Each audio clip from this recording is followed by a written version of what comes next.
बाबा हमारे जीवन प्राण हैं। देखो हमारे पास में हर समय हमारे बाबा रहते हैं ये।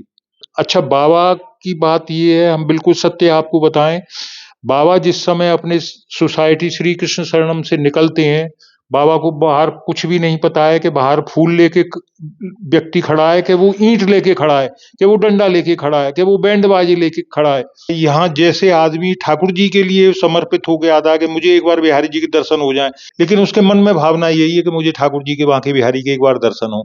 इसी तरह से वृंदावन के स्वरूप में बाबा के दर्शन हो जाए। ये है कि बाबा खुश होंगे तो ठाकुर जी खुश होंगे, बस इसी भावना से वो लोग बैंड बाजे और फूलों की सजावट करते हैं और ये करते हैं, और बाकी ऐसा कुछ नहीं है वो किसी को परेशान करने के लिए करते हैं। हमारे लिए तो वो ठाकुर जी तुल्य है बिल्कुल, हम उनमें ठाकुर राधा रानी का स्वरूप ही मानते हैं।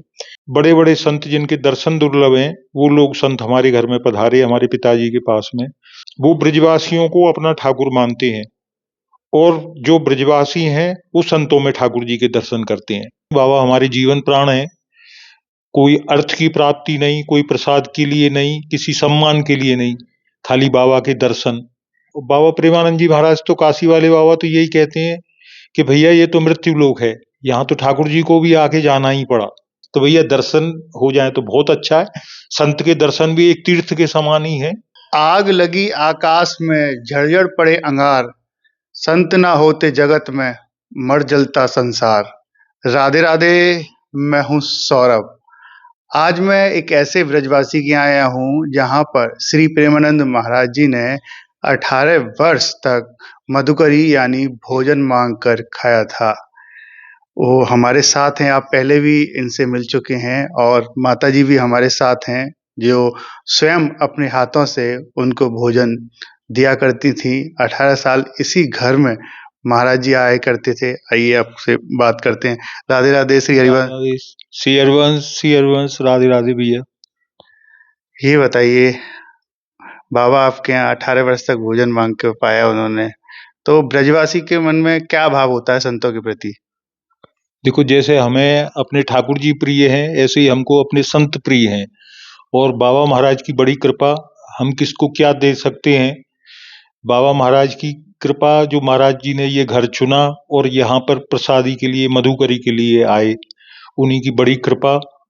और ऐसे संत भैया बहुत मुश्किल से मिलते हैं, और उनका ब्रजवासियों के प्रति ऐसा भाव कि वो ब्रजवासियों में और बच्चों में श्यामा श्याम को ही देखते हैं, और स्वरूप में ठाकुर जी के पार्षद ही मानते हैं। वो कहते हैं ब्रजवासियों के जो बच्चे हैं ठाकुर जी के पार्षद हैं, और यहाँ के जो ब्रजवासी हैं वो भी पूर्व जन्म के ठाकुर जी के ही कोई पार्षद हैं। बाबा के मन के ये भाव है। अब बाबा से आप मिलने के लिए कभी जाते हैं, दर्शन करने के लिए? हाँ भैया जाते हैं, बाबा हमारे जीवन प्राण हैं। कोई अर्थ की प्राप्ति नहीं, कोई प्रसाद के लिए नहीं, किसी सम्मान के लिए नहीं, खाली बाबा के दर्शन। क्योंकि वृंदावन में बहुत से संत रहे हैं भैया, अब जिन लोगों ने उनके दर्शन किए हैं वो लोग अपने आप को बड़े सौभाग्यशाली समझते हैं। आप भी यहाँ के पुराने ब्रजवासी हो, आपने पागल बाबा को देखा, आपने नीम करौली बाबा को देखा, आपने देवराहा बाबा को देखा। आज जो नई जनरेशन है, नए बच्चे हैं, वो तो खाली फोटो ही देखते हैं, लेकिन हम और आप कितने भाग्यशाली हैं कि हमने उन संतों के दर्शन किए। आज तो फिर वो सभी फोटो ही हो जाते हैं। बाबा प्रेमानंद जी महाराज तो काशी वाले बाबा तो यही कहते हैं कि भैया ये तो मृत्यु लोक है, यहाँ तो ठाकुर जी को भी आके जाना ही पड़ा, लेकिन जब तक इसमें हैं, आप ब्रजधाम में हैं, बाबा ने संकल्प ले रखा है मैं वृंदावन छोड़ के कहीं बाहर ही नहीं जाऊंगा, चाहे किसी भी परिस्थिति में। तो उनका धाम के प्रति ऐसी निष्ठा है, धाम के प्रति ऐसा प्यार है। अच्छा बाकी वो किसी से ये भी नहीं कहते हैं कि आप राधा राधा जपो, वो कहते हैं मैं राधा राधा की औषधि लेता हूँ, आपको जो नाम प्रिय है आप राम राम बोलो, आप शिव शिव बोलो, लेकिन नित्य प्रति भजन जरूर करो। बिना भजन के आपकी गति नहीं होगी, क्योंकि आपको जहाँ पे जाना है वहां के लिए भी तो कुछ लेके जाओगे कि नहीं जाओगे। यहाँ की चीज तो यहीं रह जानी है, कोई साथ चीज जाएगी नहीं, लेकिन ठाकुर जी का जो नाम है वो ही आपके साथ जाएगा। तो भैया जो परलोक जाना है तो उसके लिए तो पूंजी चाहिए। हम कहीं बाहर जाएं, कुंभ मेला में जाएं तो टिकट के लिए पैसे चाहिए, खाने को चाहिए।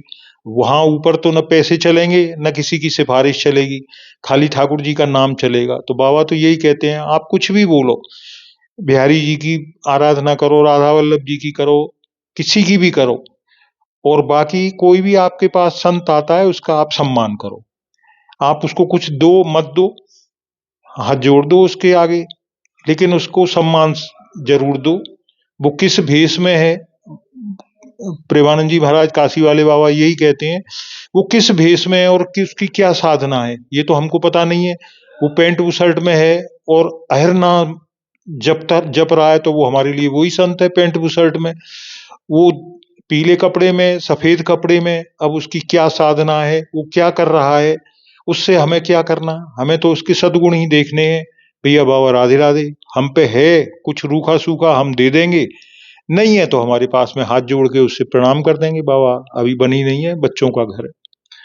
अब बाबा ने अपनी जो पदयात्रा रात्रि में 2 बजे चलते थे वो बंद कर दी है। बताया जा रहा है कि उनके जो कीली कुंज से बताया कि उनका स्वास्थ्य खराब है इस कारण से। लेकिन और भक्त कह रहे हैं कि एक सोसाइटी में विरोध हुआ था कि बाबा रात्रि में निकलते हैं, बड़ा शोर होता है, बैंड बाजे बजते हैं, इस कारण से उन्होंने बंद कर दिया। क्या मानते हैं कि जब बाबा निकलते हैं कोई दिक्कत होती है ब्रजवासियों को, किसी लोगों को? नहीं भैया, दिक्कत तो कुछ भी नहीं है। आप किसी आदमी को बोलो कि आप हमारे यहाँ कीर्तन करने आ जाओ, नहीं आएगा कीर्तन करने। बाबा तो किसी से कोई पैसा नहीं, धेला नहीं। अच्छा भैया चलो ठीक है, अब किसी को बैंड बाजों से परेशानी है, पटाखों से परेशानी है, बाबा महाराज से विनती कर दो कि बाबा ये पटाखे नहीं चलें, बैंड बाजे नहीं बजे, तो बाबा मान जाएंगे भैया। बाबा को कोई ये नहीं है। अच्छा बाबा कोई प्रचार प्रसार के लिए तो कर नहीं रहे हैं, बाबा तो खाली अपने सुख के लिए और दूसरों के सुख के लिए। वृंदावन का जो धाम का जो प्राचीन स्वरूप है कि यहाँ वृंदावन के वृक्ष को मरम न जाने कोई, यहाँ डाल डाल और पात पे राधे राधे हो। अब कहाँ भैया राधे राधे, तो बाबा का तो यही है भैया कि राधे राधे बोलो आप, मैं भी बोल रहा हूँ, आप भी मेरे साथ बोलो। बाकी उनको किसी को कोई परेशानी है तो ये तो हमारी समझ में नहीं आई भैया। हाँ चलो, आपको शोरगुल से परेशानी है, आप बाबा से विनती करो, बाबा को बोल दो बाबा महाराज यहाँ पे बैंड बाजे नहीं बजे, ढोल नहीं। अच्छा बाबा की बात ये है, हम बिल्कुल सत्य आपको बताएं, बाबा जिस समय अपने सोसाइटी श्री कृष्ण शरणम से निकलते हैं, बाबा को बाहर कुछ भी नहीं पता है कि बाहर फूल लेके व्यक्ति खड़ा है, कि वो ईंट लेके खड़ा है, कि वो डंडा लेके खड़ा है, कि वो बैंड बाजी लेके खड़ा है। बाबा तो अपने वहां से निकलते हैं सीधे अपने राधा राधा राधा राधा। बाकी उनको ये तो पता रहता नहीं है, और न वो कोई किसी को पैसे देके को वहां बुला रहे हैं, न कोई प्रचार प्रसार कर रहे हैं कि तुम मेरे लिए बैंड बजाओगे, मेरे लिए फूल लाओगे, मेरे लिए कोई। कुछ लोगों ने पहले स्वरूपों को बनाना चालू किया था, बाबा महाराज ने हाथ जोड़ के मना कर दिया, भैया इस स्वरूपों को सुबह सुबह मत ऐसे बना के लेके आओ, ये मेरे देव तुल्य हैं, मेरे आराध्य हैं। तो लोग मान गए। ऐसे ही भैया जिन लोगों को विरोध है वो लोग ये कह दें कि बाबा आपसे विनती है, आपसे प्रार्थना है महाराज कि ये सब ढोल नगाड़े बैंड बाजे या ये सब कुछ, तो बाबा की तो बिल्कुल सत्य बात ये है कि बाबा को कुछ पता ही नहीं रहता है कि बाहर क्या हो रहा है क्या नहीं हो रहा है। सब लोग जो आते हैं वो भाव से आते हैं अपने ना। हाँ भैया, इतनी दूर दूर से आते हैं एक ऐसे संत के दर्शन करने के लिए कि अच्छा भैया आपको भी पता है, यहाँ जैसे आदमी ठाकुर जी के लिए समर्पित हो गया था कि मुझे एक बार बिहारी जी के दर्शन हो जाए, कितनी भीड़ हो रही है, धक्का मुक्की, ई रिक्शा, उससे आने जाने में परेशानी है, लेकिन उसके मन में भावना यही है कि मुझे ठाकुर जी के बांके बिहारी के एक बार दर्शन हो। इसी तरह से वृंदावन के स्वरूप में बाबा के दर्शन हो जाए तो भैया आदमी का मन खुश हो जाता है। अब हम लोग आप तो यही वृंदावन में रहते हैं, लेकिन जो लोग 1500 2-2 हजार किलोमीटर दूर से आ रहे हैं, बच्चों को लेके आ रहे हैं, उनके मन में ये उत्कंठा है कि हमें बाबा के दर्शन हो जाएं, कैसे भी दर्शन हो जाएं। तो भैया दर्शन हो जाए तो बहुत अच्छा है। संत के दर्शन भी एक तीर्थ के समान ही है, जो संत के दर्शन कर ले समझ लो एक तीर्थ का दर्शन हो गया।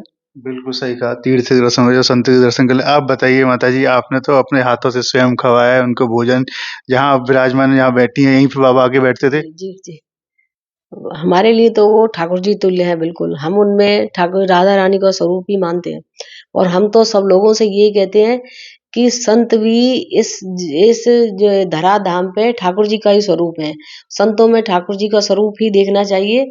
और बाकी ये बाबा को कुछ पता नहीं कि वो लोग इतने मतलब जिसको कहते हैं एक्साइटेड हो जाते हैं, इतने वो हो जाते हैं, वो ये सोचते हैं हम बाबा के लिए न जाने क्या करें। उनका कोई ये नहीं है कि दूसरों को शोर करें, वो करें। बस वो उनको बाबा को खुश करने के लिए और अपनी सबकी प्रसन्नता के लिए ये सब करते हैं। उनका कोई मतलब मकसद कोई ये नहीं है कि कोई हम बाहर से शोर करें या वो करें। वो वातावरण अच्छा करने के लिए, बाबा को खुश करने के लिए, और ये है कि बाबा खुश होंगे तो ठाकुर जी खुश होंगे। बस इसी भावना से वो लोग बैंड बाजे और फूलों की सजावट करते हैं और ये करते हैं, और बाकी ऐसा कुछ नहीं है, वो किसी को परेशान करने के लिए करते हैं। आपके मन का क्या भाव है? बाबा ने जो पदयात्रा पहले तो बहुत बड़ी निकालते थे, पैदल चलते थे, लेकिन अब छोटी कर दी, गाड़ी से आते हैं, फिर कुछ लोगों को दर्शन करके चले आते हैं केली कुंज तक। तो क्या बाबा को फिर से शुरुआत करनी चाहिए उस पदयात्रा की? देखो हमारा भाव तो यही है कि जो लोग इतनी दूर-दूर से आते हैं, उनका कोई साधन ऐसा नहीं है कि जो वहाँ तक उनके पास पहुँच सके। वो दूर से बाबा को देख लेते हैं तो उन्हें ये होता है कि बस किसी कोई तो हमारे भी पहचान वाले हैं, वो लोग कहते हैं बस एक झलक मिल जाए, एक झलक मिल जाए। उस भावना से वो लोग आते हैं। तो ऐसे अगर किसी को दर्शन हो जाए तो बहुत अच्छी बात है। बाकी गाड़ी में तो जो है थोड़े बहुत ही कर सकते हैं, 2-4 लोग ही कर सकते हैं। तो हम तो ये कहते हैं आएँ और सब लोग बाबा का दर्शन करें तो बहुत अच्छी बात है। बाबा को आना चाहिए, ऐसे आना चाहिए। यहाँ तो 18 वर्ष तक आपके यहाँ लगातार आए हैं आपके देहली पर। जी, जी, जी। लोग वक्त तो उनकी देहली पर जाते हैं दर्शन करने के लिए। आपको कैसी अनुभूति होती है? क्या सोचती हैं आप जब आते थे? उनके बारे में कुछ बताइए। हमें हमें सौरभ भैया बहुत अच्छा लगता था, क्योंकि हमें परवरिश ही ऐसी मिली थी। हम ऐसी जगह के मतलब वो हैं कि हमारे यहाँ तो बरसाने में भी संतों महात्माओं के लिए प्राचीन समय में हमारी दादी और वो सब कहती थी कि घर के बाहर आले बने होते थे, उनमें रोटियां रख देते थे। भाई घर वाली काम में व्यस्त है तो खुद संत महात्मा अपने आप एक एक टुकड़ा ले जाते थे। तो हमने वो सुना है, देखा तो नहीं है, ले उसी भावना से हमारा भी ये है कि संत महात्मा सब घरों में आए। और फिर हम जब यहाँ शादी हो गई यहाँ आए तो हमारे ससुर ऐसे मिले, बोले बेटा ठाकुर जी खुद स्वयं भोजन नहीं करते, इन्हीं की जिह्वा पे बैठ के और हमारे जो भोजन का जो रस है उसका स्वादन करते हैं। तो संत ये ठाकुर जी का ही स्वरूप है, भगवान का स्वरूप में ही हमारे सामने। इसलिए हमारी यही भावना है कि जो अपनी गृहस्थी में से बन पड़ता है कुछ ना कुछ उनको जरूर देना चाहिए, यही भावना है। आज भी हमारे यहाँ 2-3 संत ऐसे आते हैं जो श्री हरिवंश ऐसे बोलते हैं, और जो हम पे बन पड़ता है रोटी सब्जी जो घर में बना होता है, हम कोशिश यही करते हैं ठाकुर जी का भोग लगाएं फिर उनको दें। इस कलयुग में तो अपने घर वालों को कोई भोजन नहीं देता है। देखते हैं हम वीडियो तमाम चैनलों में आती है। आप अपने आप को कितना धन्य मानते हैं? भैया चलो प्रेमानंद जी का ये है कि वो हमारे घर आते थे, इसलिए स्नेह है बाबा का, हमारे प्रति बहुत अनुराग है, बहुत स्नेह है बाबा का। लेकिन हमारे पिताजी के टाइम पे हमारे घर श्रीपाद बाबा पधारे, और भी बहुत से संत पधारे, घर पर आते थे। बड़े बड़े संत जिनके दर्शन दुर्लभ हैं, वो लोग संत हमारे घर में पधारे हमारे पिताजी के पास में। तो हमारे पिताजी ने हमको यही शिक्षा दे के गए कि भैया ये संत जो हैं ये ठाकुर जी का ही स्वरूप हैं। सभी जितने भी संत हैं वो ब्रजवासियों को अपना ठाकुर मानते हैं, और जो ब्रजवासी हैं वो संतों में ठाकुर जी के दर्शन करते हैं। भैया आपने देखा होगा कि अगर साधु 10 वर्ष का है तो भी उसको यहाँ ब्रजवासी बाबा ही बोलते हैं, और 80 वर्ष का है तो उसको भी बाबा ही बोलते हैं। और साधुओं की ऐसी प्रक्रिया है और ऐसा उनका भाव है कि अगर ब्रजवासी का 5 वर्ष का बच्चा है तो वो तो लाला है ही, लेकिन वो अगर 60, 70, 80 वर्ष का भी ब्रजवासी है कोई, तो उसको भी वो लाला ही बोलते हैं। तो हम दोनों एक दूसरे के पूरक हैं। अब कोई 60-70 वर्ष के आदमी को लाला बोलेगा तो बाहर की तो आदमी ये सोचेगा अरे ये कैसे हैं, इसको 70 वर्ष के एक वृद्ध को लाला बोल रहे हैं।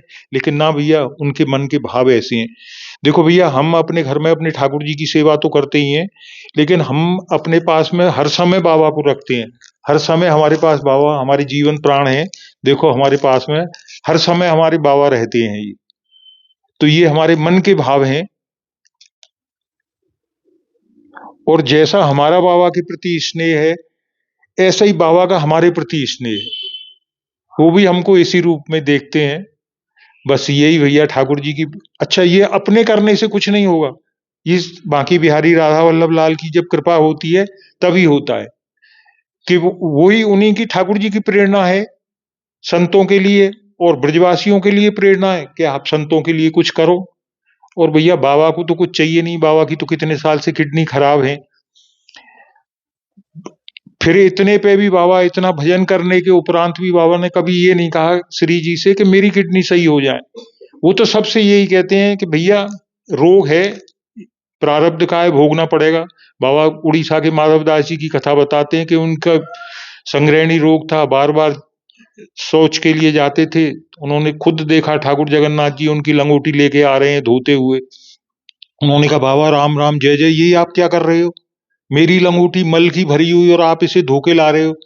बोले बाबा मैं एक संकल्प में आपकी ये खत्म कर दूं, लेकिन प्रारब्ध के जो आपके भोग हैं वो तो भोगने पड़ेंगे, आपको पुनः जन्म लेने के लिए फिर आना पड़ेगा, तो आप इसी जन्म में जिससे दोबारा जन्म न हो। और यही बाबा प्रेमानंद जी कहते हैं भैया इतना भजन कर लो कि दोबारा किसी माँ के गर्भ में आपको नहीं आना पड़े।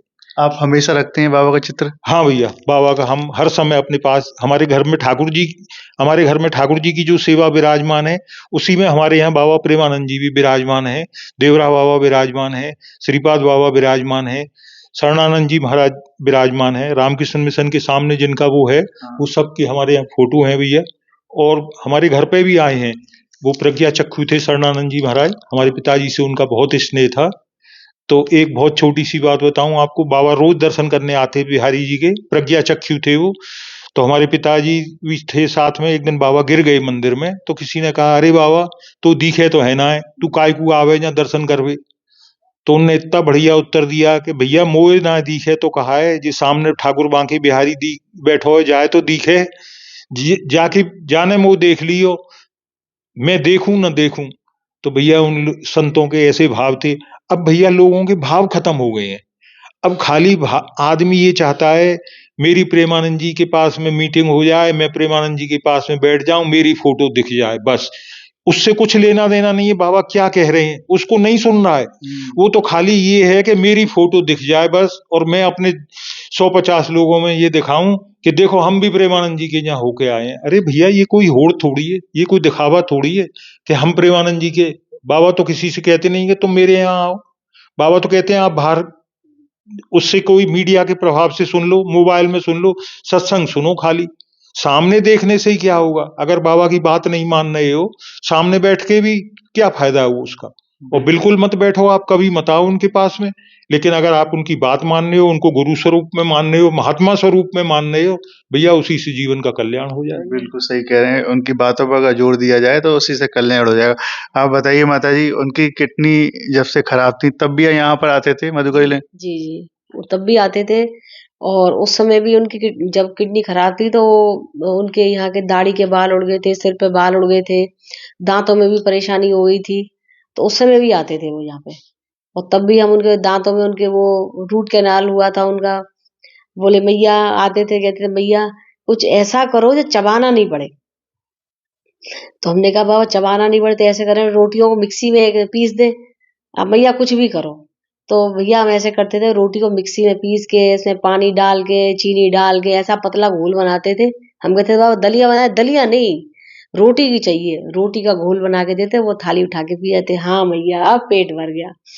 तो उस समय भी जब भी किडनी खराब थी तब उनका यही था, सादा सरल भोजन करना। और बाकी ये था कि जो जाना तो है ही है, जब तक चल रहा है जब तक चल रहा है खेल। ऐसे ही आते थे, तब भी ऐसे ही पाते थे प्रेम से, यहाँ बैठ जाते थे आंगन में और बढ़िया प्रेम से पाते थे भैया। कई और वर्ष हो गए हैं उनको, जी इतनी तबीयत खराब रहती है फिर भी दर्शन देने के लिए निकल आते हैं रास्ते में। लोग बाग तो कह रहे हैं कि शोर करते हैं, तो आप देखिए कि उनका स्वास्थ्य खराब फिर भी आते हैं। अपने लिए आ रहे हैं फिर या दूसरे लोगों के लिए आ रहे हैं? ये लोग समझ नहीं पा रहे हैं, ये लोग समझ नहीं पा रहे हैं वो लोग। पर मैं तो कह रही हूँ कि बहुत अच्छी बात है कि वो सब लोगों को बिना परिश्रम के बिना उसके सब लोग जाते हैं करते हैं, भाई थोड़ा सा गए बाहर उनके दर्शन हो जाए। उन लोगों को देखो जो कितनी दूर दूर से आते हैं, पैसे खर्च करके आते हैं, परिश्रम करते हैं वहां जाने के लिए। और लेकिन बाबा महाराज सबको अपने आप खुद ही दर्शन दे रहे हैं। मैं कहती हूँ इससे बड़ी सौभाग्य की क्या बात हो सकती है।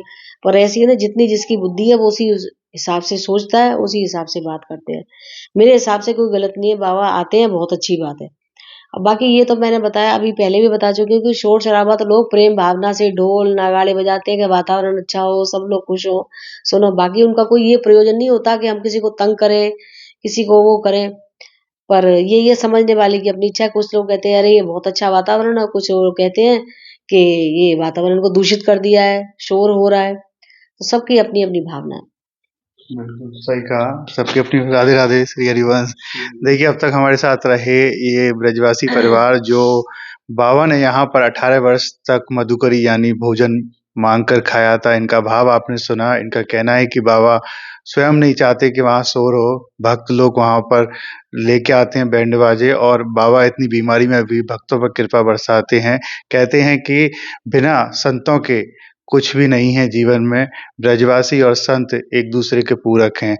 अगर आप आएँ वृंदावन तो बाबा के दर्शन अवश्य करें। राधे राधे।